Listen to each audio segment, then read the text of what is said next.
Hello and welcome to Ways to Change the World. I'm Krishnan Gurumurthy, and this is the podcast in which we talk to remarkable people about their big ideas and the events in their lives that have helped shape them. My guest today is a man with lots of big ideas, and he's also a man who changes the world with them. Richard Dawkins is an evolutionary biologist based in Oxford, but he's perhaps most famous as the world's biggest atheist. His writing, his lectures argue the case for why God is a delusion, the name of one of his most famous books. And he's got a new one out at the moment, which is sort of a children's book based on the same ideas, and it's called Outgrowing God, A Beginner's Guide to Atheism. I normally end this podcast with a question, which is, if you could change the world, how would you change it? I think in your case, we should probably start with that, because I'm assuming you'd want to change the world by ridding us of religion altogether. Well, I would, but I think I generalize that to anything that's not evidence-based where factual knowledge is concerned. So I would also like to rid the world of superstition of all kinds. And things astrology like astrology and water divining and homeopathy and all sorts of things which are based on emotion and tradition, revelation, authority, rather than on evidence. I mean, a lot of people would say you want to get rid of sort of anything that's based on feelings. You know. Well, I'm very fond of feelings where art is concerned and music is concerned, poetry is concerned. I'm deeply moved by great art, great poetry, great music. And that's fine, that's feelings, but that's not about what's factually true. So things that might or might not be factually true, there we need evidence and evidence only. Why do you think that would make the world a better place? Well, for one thing, because facts are so wonderful and scientific facts are so beautiful and elegant and such a treat for everyone, children especially perhaps, to understand. So to deprive children of the great knowledge that science has provided, especially in the 21st century now, is a great tragedy for them. But also, of course, because if you base your beliefs upon anything other than evidence, then it's very hard to change your mind. And so people who have been brought up to believe that it's the righteous and good thing to do to, kill apostates, bomb buildings and things, it's very hard to sway them because they've been taught from childhood, this is right, this is just, this is what your God wants you to do. And so if they're not trained, if they don't subscribe to the view that evidence is what matters, then how are you going to change their mind? But are children really deprived of science? I mean, don't these two things go hand in hand to a large degree? Well, maybe in this country largely, but certainly in America they don't. Certainly in America, education is being subverted by fundamentalist religion. And my own field is evolutionary biology, and that particularly is subverted in American education by religious interests, where they actually try to stop children learning about evolution. And so, in terms of the way we behave with each other, why do you think the world would be better without these things?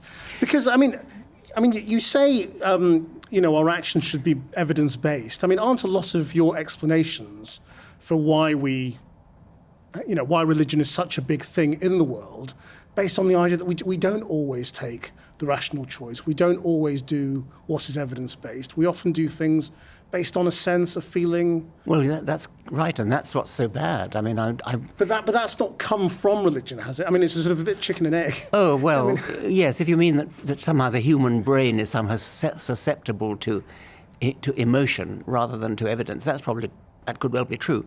And I would like to change that. I mean, I would like to enhance our natural tendency to go for religion and to reduce our natural tendency to go for emotion, where factual evidence, I keep stressing that because emotion is very, very important where things like art are concerned. So is that why you do what you do? I mean, are you an evangelist, if you like? Well, I suppose I'm an evangelist for truth, for scientific truth. Most of my books, I think only one of my books previously has been about religion. Most of my books have been about science. And I have a real passion for science. I have a real passion for science, not just because it's useful, though of course it is, but because it's beautiful. And do you think all religion is equally bad? No, of course not. I think all religion is probably equally misguided, but some religions are worse than others where their effect upon human behavior is concerned.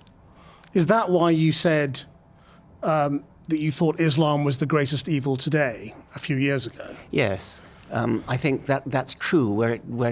Only today, mind you. I mean, in medieval times, Christianity was, but Christianity has rather sort of grown out of that.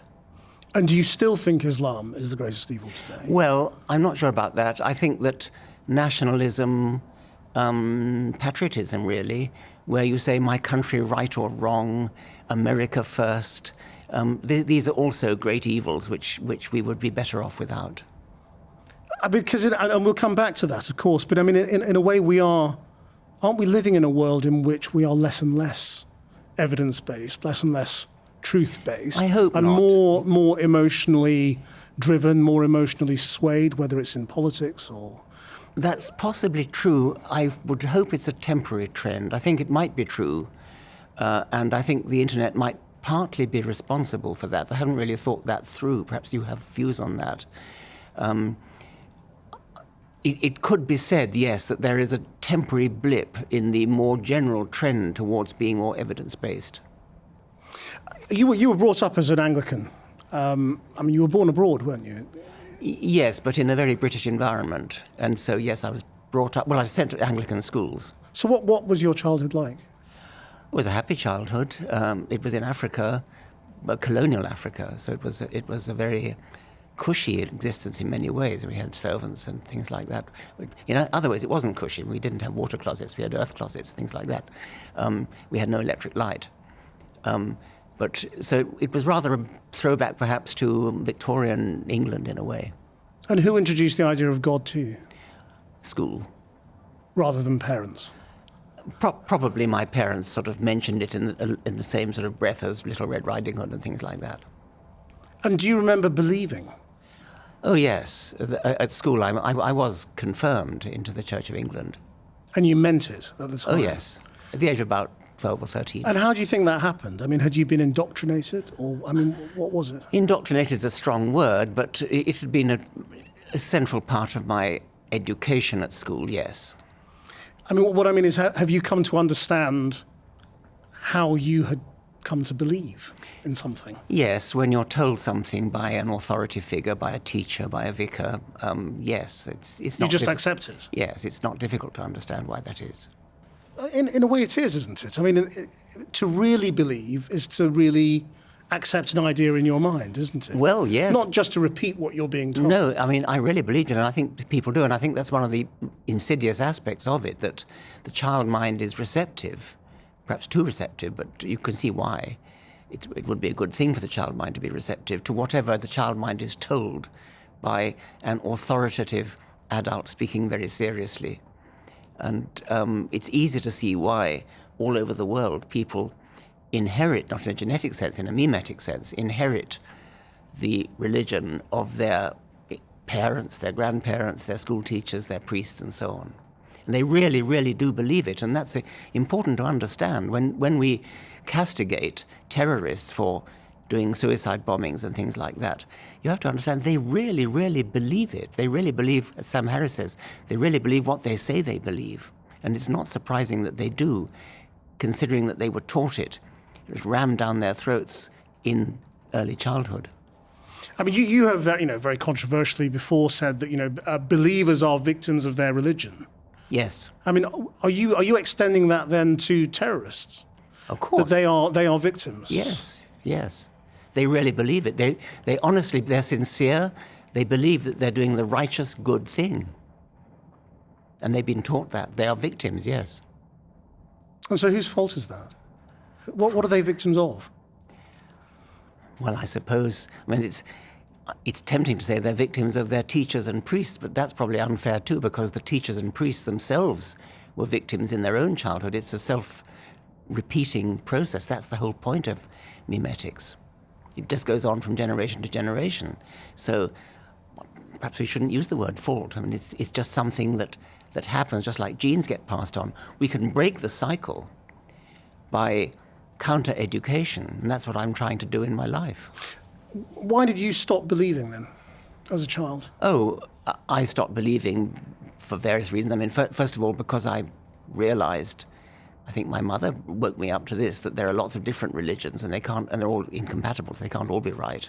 So why would you assume that the one you happen to have been brought up in is right? That was when I was about 9. But then I kind of reverted and got confirmed, and then I finally gave it up at the age of about 15 or 16 when I understood about Darwin, because I was left with a kind of residual deism where I believed not in the particular Christian God, but in some kind of supernatural creator, some kind of creative intelligence. And I gave that up when I understood Darwin. But why does Darwin extinguish, in your mind, the idea of an original creator? Because the original creator was persuasive to me, because I was very inspired and impressed by the living world. And so when I saw a moth that looked exactly like the bark it's sitting on, when I saw a panther that's such an exquisitely designed hunter, when I saw an antelope that was exquisitely designed to escape from predators, everywhere you look in the living world, as I was doing, studying biology, it has apparent design written all over it. And it was only when I understood that Darwin had an alternative explanation, a much better explanation for apparent design. It isn't design at all. It's produced by the non-random process called Darwinian natural selection. Once I understood that, there was no longer any need for God. God became positively superfluous, unnecessary and superfluous. I mean, that's what outgrowing God does. It takes you through all of these notions that we have or are brought up with or are taught in one way or another about what the reasons for our beliefs might be, and tries to cross them out, if you like.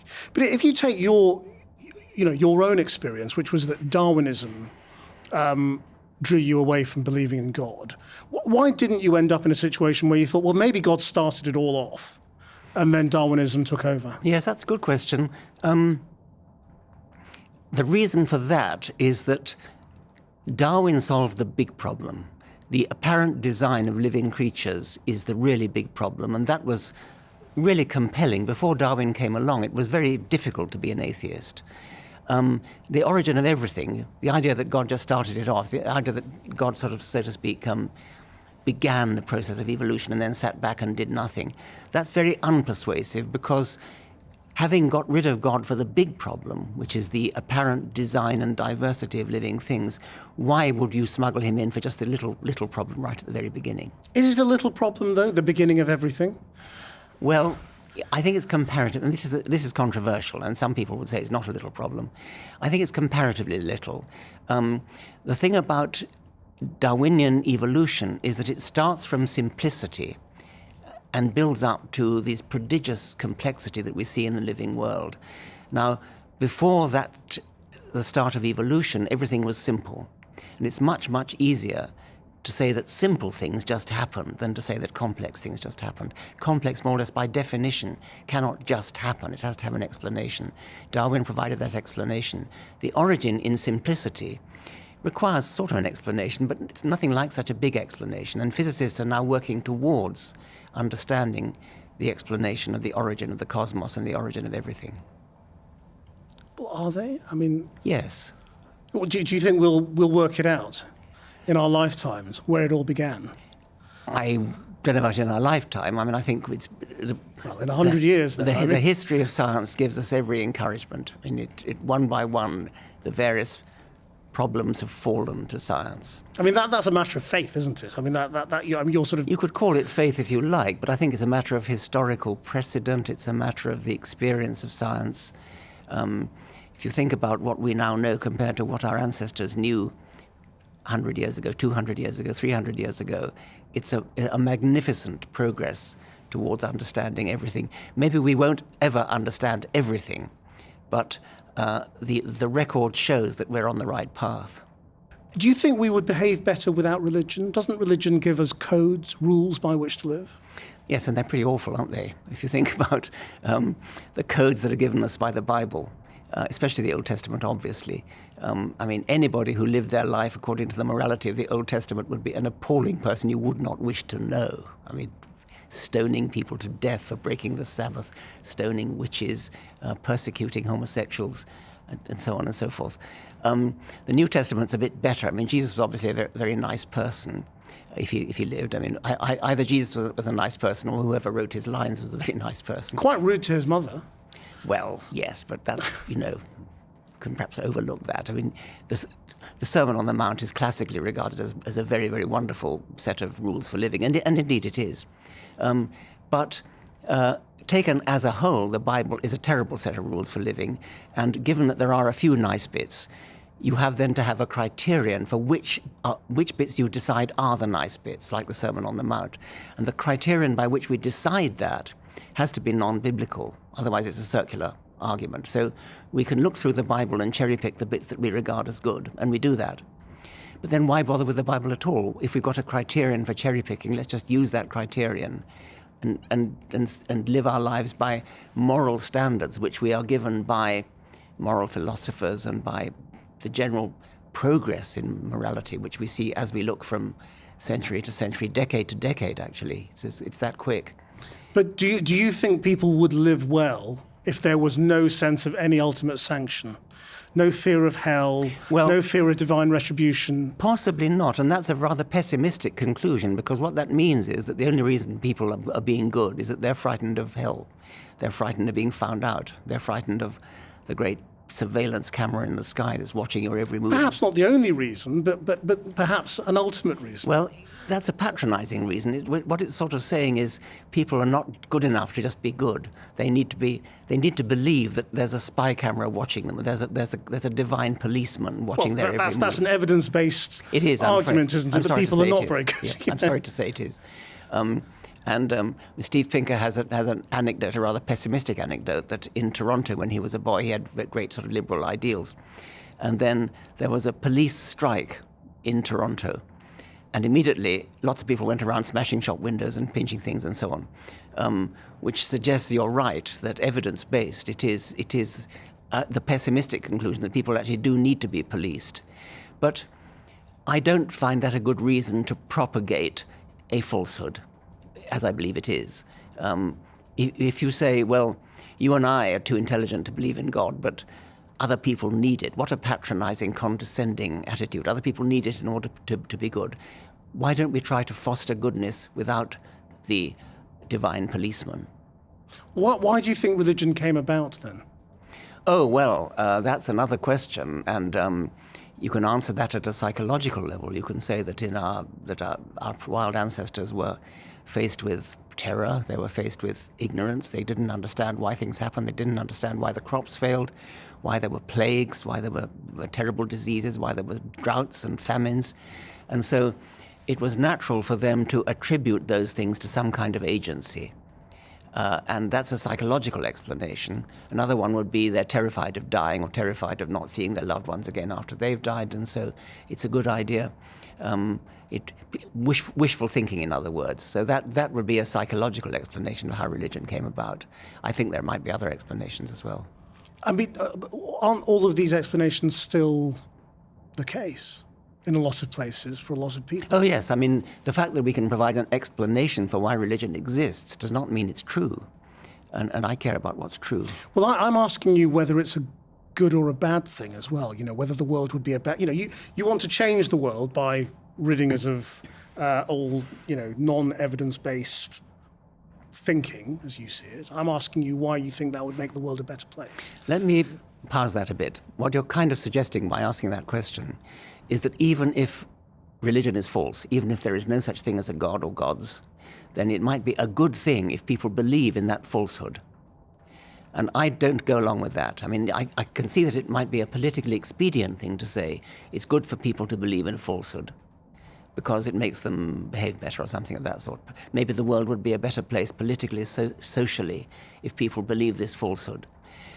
I think that is patronizing and condescending, as I say. I think it's patronizing to suggest that although it's false, people need to believe in the falsehood in order to be moral, in order that the world should be a better place. I would rather stick to the truth.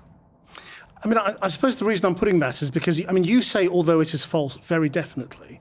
The truth is we don't know 100% whether it's true or false. No, but there's a kind of premise that even if it is false, you're suggesting that it might be a good thing. I'm suggesting on my assumption that it's false, it wouldn't be a good thing. If it's true, that's another matter. I mean, if some evidence could be found that it's true, then I would completely change my mind. I mean, I suppose what I'm getting at is in this world that doesn't have religion, that doesn't have fear of a creator, that doesn't have written rules by a god, how do we find a better way to live? There are plenty of people who don't believe in that, who are actually very moral people. But they've grown up in a world which was governed by codes that were created by religion. You could say that. I'm not sure how much I buy that. That is a point that is often made, and it could be true. But there is the academic study of moral philosophy, which is very fruitful study, and philosophers down the ages have come up with moral principles which are not based upon supernatural beliefs, which are based upon sort of extensions of the golden rule, do unto others as you would wish them to do unto you, and things like that. And there are other more sophisticated examples of moral philosophy. Then it's perfectly clear that our moral and ethical criteria are changing anyway. We now no longer believe in slavery. 200 years ago, it was taken for granted. These things change as the decades go by. There's what I call the shifting moral zeitgeist. And that's clearly a phenomenon. That clearly happens.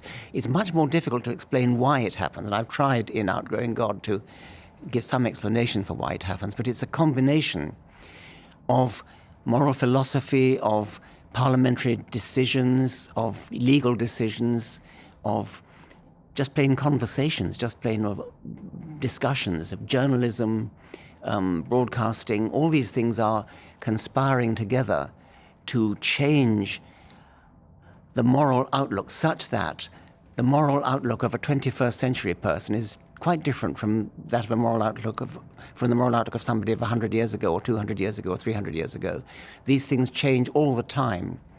And even if there's some kind of foundation coming from religion, there's also a foundation coming from evolutionary biology. But these things change very rapidly so that it's no longer recognizable as a religious code or indeed as a Darwinian code. It's something that changes rapidly, dramatically actually, as the centuries and decades go by. Do you believe in that progress always happens, is constant in the way we think? It's controversial whether that happens in biology, and I'm on the sort of wing of those people who think that it does. Not all the time, but there's a general tendency for it to happen. And then there's historical evidence, which you'll find in Steven Pinker's wonderful book, The Better Angels of Our Nature, Michael Shermer's book, The Moral Arc, to show that historically, over the long time, over centuries, over even millennia, yes, we're getting better. We don't do slavery anymore. We don't do torture anymore. Most of us, we don't enjoy spectator sport of public executions. In some places in the world they still go on, but in general, these things are all changing in the right direction, in a progressive direction. It's getting better. Do you think you personally have always articulated this in the best way? I mean, you annoy people, don't you? Yes. I think I annoy people more than they deserve to be annoyed. I don't think they should be annoyed quite as much as they are. You don't mean to? No. I mean to speak the truth, and I mean to be frank and open and honest. But some of the people who are annoyed because it upsets their deepest convictions, which are religious. And so I think they sometimes actually hear what is not a provocative way of putting things, it's just a straightforward way of putting things. They sometimes hear it as more aggressive and annoying than it really is. Because, I was just looking, in your Twitter biography, you say you're a you do good-humoured ridicule of religions. Yes. Do you think it's always good-humoured? Yes. I don't believe in ridiculing people. I believe in ridiculing their ridiculous beliefs. I'm fond of quoting Johann Hari's statement, something like, I respect you too much to respect your ridiculous beliefs. What I wonder is, are you good-humoured towards Anglicanism and perhaps Hinduism and Judaism, but not very good-humoured towards Islam? You seem to hate Islam. Is that putting it too strongly? Let me put it this way. I hate female genital mutilation. I hate executing apostates. I hate cutting people's hands off. I hate throwing homosexuals off high buildings. Those are all things that I hate. I'm sure there are lots of things that have been done within Christianity that you would hate. Of course there well. have, but yes. that was in the Middle Ages, not anymore. I mean, Christianity is responsible for the most appalling things centuries ago. But as I said earlier, Christianity is largely, not entirely, grown out of that. So for you, is it all about what those religions represent now, right, today as we speak in our world? As I said, rather than over the course of history. I mean, would you say that Islam is worse than Christianity over the course of history, or are they equally bad? Probably equally bad if you integrate over the course of history. But now is what matters, and now Islam is worse. Yes. Just explain why. Oh, come on! I've just told you, throwing homosexuals off buildings. But these are all sort of extreme minority things that you're describing. They're not normal lived Islam for 1.5 billion people, are they? Well, no, they don't. 1.5 billion people don't do it. No. But nevertheless, they get Quranic and hadithic, if that's a word, authority for it. But you're taking, surely, the behaviour of a tiny minority in the extreme and projecting that across a people in a religion. It is a tiny minority, and I certainly do not wish to suggest for one moment that a majority of Muslims do that kind of thing. Of course they don't. But the doctrine to which they subscribe, which is Islam, sanctions that kind of thing. And didn't Christianity? Yes, but it... So that's what I'm saying. When you say Islam is worse, that's what I'm struggling with. I mean, the religions have been used by people through the ages to do terrible things. Have you looked at the polls? Why do you think there's a hierarchy? Have you looked at the polls of what individual Muslims think when they're actually asked, do you agree that apostates should be executed? Well, we can argue about those polls. I know that a lot of those polls are quite controversial in terms of the questions they're asking and the poll size and all the rest of it. I suppose what I'm getting at is the way you communicate, and you're one of the most famous scientific communicators. Do you fear that you've clouded your message at all, but with those kinds of statements? Possibly, but I'm not a politician. I'm a scientist, and I care about what's true. And so what I want to know, all my books are about scientific truth, including the God delusion, actually, and including outgrowing God. So what I care about is what's true. I'm not a politician who's trying to get elected. I'm not trying to be popular. So does it bother you that you're regarded as an Islamophobe by many people? I mean, I know that's a word you don't really recognise. Well, I hope you don't either. I mean, it's a ridiculous word. I've said countless times that Muslims, individual Muslims, are the primary victims of Islam.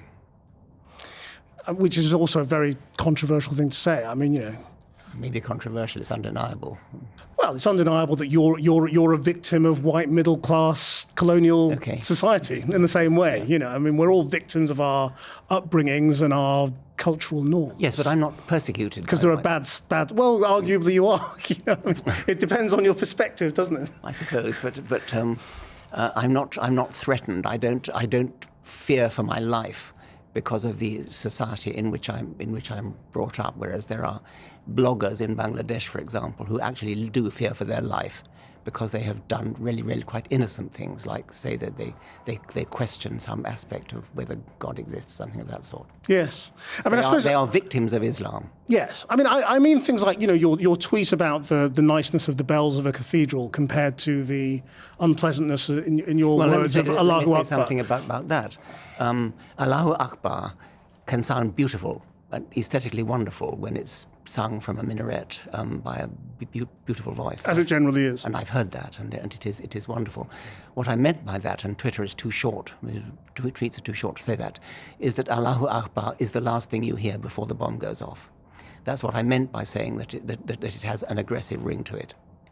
I mean, again, isn't that a silly comparison, though? No, I mean, it's true. It's literally true. Well, but it's only literally true for a tiny, tiny number of people. It's true for all the people who've been blown up by terrorist bombs. Yes, but again, you're talking about, you're comparing church bells, which is your cultural norm, to your imagined experience of somebody being blown up, which is a tiny, tiny number of people within that. Nobody has ever died as a consequence of hearing church bells except for somebody in Lord Peter But Wimsey that's novel. yeah, I know. But what I mean is, it was a silly comparison, wasn't it? Because I mean, there were crusades. There were lots of people who've been killed in the name of other religions, and they would have equally heard, I'm sure, religious phraseology. Of course they or did, but that was justification. 500 years ago. That's the point.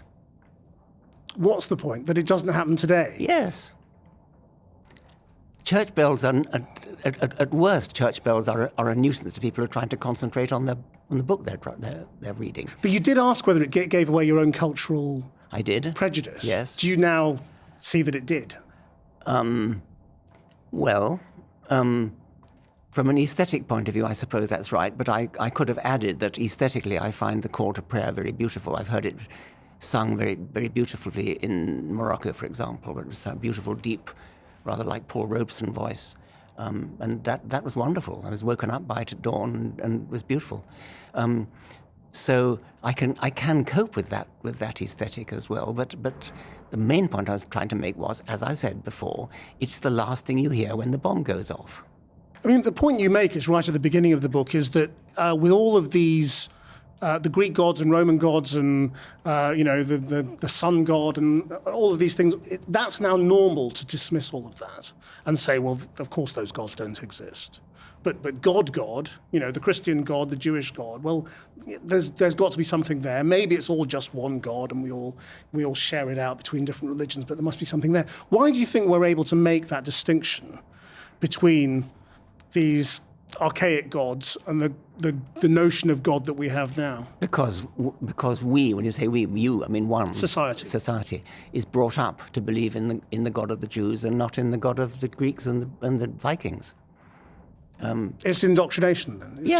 It's just I mean, taught. if Constantine, the Emperor Constantine, hadn't adopted Christianity as the official religion of the Roman Empire, children in Europe today would probably all worshipping Jupiter and Hera and Neptune.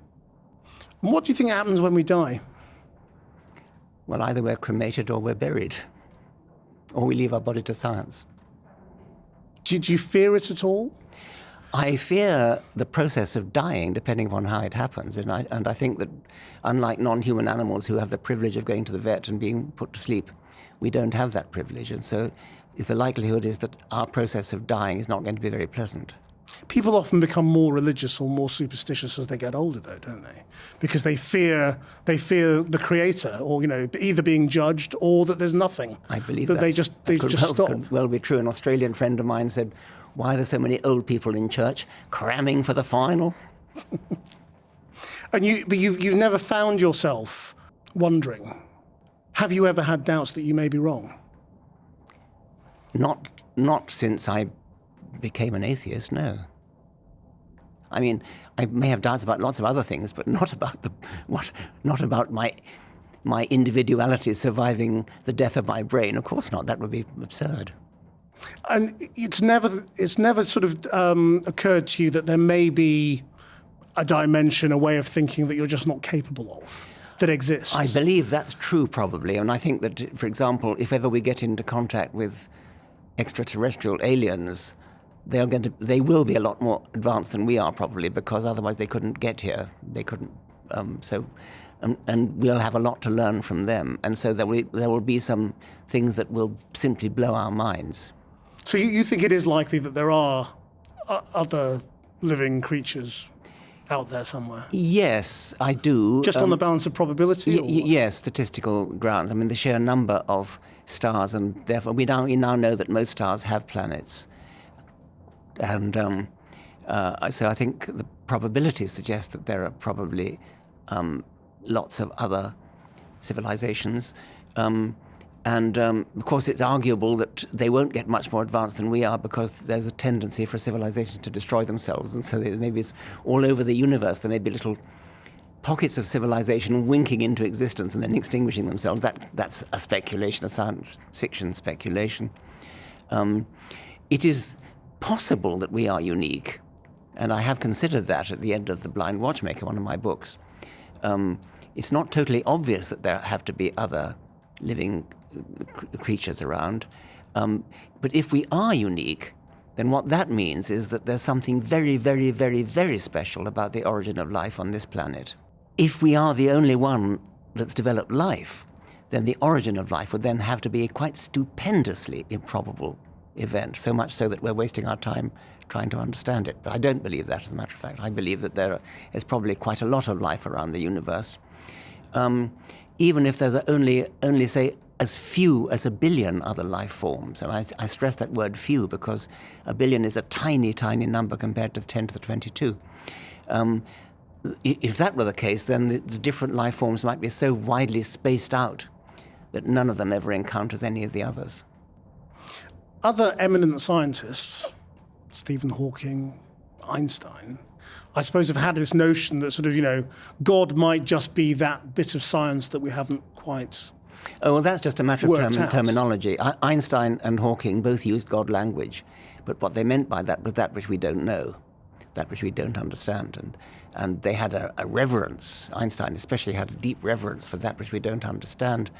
He unfortunately chose to couch it in God language, which has given a lot of people the mistaken impression that he was a believer in some kind of personal God, and he was very adamant, actually, that he was not. He did not believe in a personal God. So you think that's a mistake, to sort of just go along with that notion? Give it that God-like language. I mean, Hawking's done the same, hasn't he? Well, yes. I mean, he ended up famously the last words of A Brief History of Time, for then we should know the mind of God. But Hawking was definitely an atheist, so was Einstein. Einstein used God language much more often. He said things like, but he does not play dice, meaning, but God does not play dice. And he said, what I really want to know is, did God have a choice in designing the universe? What he meant was, is there more than one way for a universe to be? And that's an interesting question. Could there be more than one kind of universe, or is there only one possible way? But he chose to put that in God language, a sort of poetic language, really, which has been widely misunderstood by people eager to misunderstand, I might add. So if we were to actually sort of follow you, suppose the government said, OK, let's do what Richard Dawkins wants, what would it involve? It would not involve dictatorial indoctrination in atheism. It would involve instead education in skeptical ways of thinking, in evidence-based thinking, teaching people how to think, not teaching people what to think, to coin that rather hackneyed phrase. What does that mean? I mean, what is it that we're learning wrong, or how are we learning wrong? We are learning wrong insofar as we tell children, this is your religion, this is what you believe, this is what you should believe. You should believe in Yahweh, you should believe in Apollo, you should believe in Thor, which throughout the ages children have been taught. That's not what you should teach children. But most state schools today don't do that. That's true. They don't do that, but there are quite a number of faith-based schools, faith schools so-called, which do that. So you'd get rid of all of those? I wouldn't get rid of the schools. I would get rid of the teaching children a particular faith. I think it's very important to teach children that religion exists. You need to teach children about different religions. You can't understand European history, indeed world history, unless you understand about religion, because so many of the world's wars have been fought on the basis of religious. But should it be taught as something that's wrong? It should be taught as something that happens, something that is historically there. The Bible should be taught as literature, because so much of English literature contains allusions to the Bible, and you can't get away from that. In The God Delusion, I think I've got about 3 pages of phrases which are part of English language, part of proverbial language, which come directly from the Bible. You can't understand Shakespeare, you can't understand so much of literature unless you're steeped in the Bible, and no doubt you can't understand Arabic literature unless you're steeped in the Quran. No, you can't understand Indian literature unless you're steeped in the Bhagavad Gita and so on. So yes, we need to study religious books as literature and as history. Whether it is or not, in terms of the history. Yes. Yeah. But not as science, and that's not as science, and not as labeling children with the religion of their parents. Not saying you are a Christian child, or you are a Muslim child. It would make a hell of a difference in the Islamic world and in America, actually, where religion does still have a very powerful hold on people's minds because it has a powerful hold on child minds. And it's particularly odd in America, isn't it? Because nobody really thinks Trump, for example, is a religious man. No. And yet he's moving much more in a faith-based direction, certainly on something like abortion. That's right. Well, abortion is such a tremendous hot-button issue in America to a large section of the community. And so anybody who says he's against abortion only then has to pretend to be religious in order to get away with it. Religion does have an anomalously high hold on the American mind. It does stand out like a sore thumb when you compare it with other countries of similar economic status. There's a known relationship between religiosity and poverty and lack of social welfare. Those countries and those states within America that have more of a social safety net, health schemes and that kind of thing, they are the least religious. Religion tends to flourish in those countries where people feel insecure, either because of poverty or because of lack of social welfare provision. And America does stand out as being an anomaly on that graph. And why do you think that is? Very difficult to say. There have been various theories advanced. One is that in Western Europe, where there is an established religion, as in Britain and Scandinavia, religion becomes sort of boring. It becomes, you encounter it when you get married and when you die, but otherwise it's sort of not taken seriously. Whereas in America, religion is big business.